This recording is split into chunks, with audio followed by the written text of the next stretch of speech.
शंसा शन्नो अर्यमा पुरुजातो अस्तु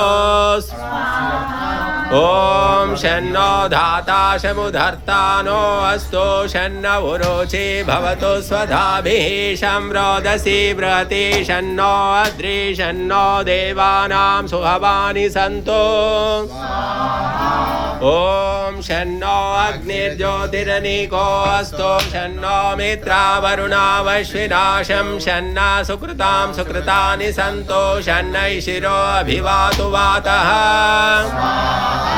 ओम शन्नो द्यावा पृथिवी पूर्वहूतौ शमन्तरिक्षं दृशयेनो अस्तु शन्न ओषधीर्वनिनो भवन्तो शन्नो रजसस्पतिरस्तु जिष्णुः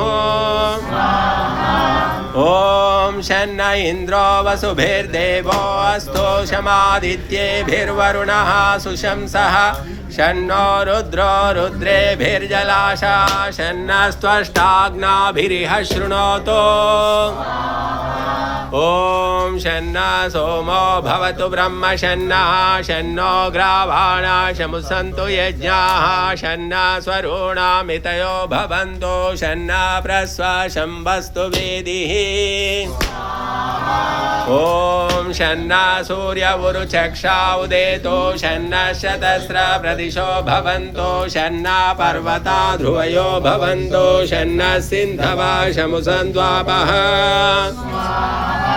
ओम शन्नो अदितिर्भवतु व्रतेभिः शन्नो भवन्तु मरुतः सर्काः शन्नो विष्णु शमुपूषानो अस्तु शन्नो भवित्रं शं वस्तु वायुः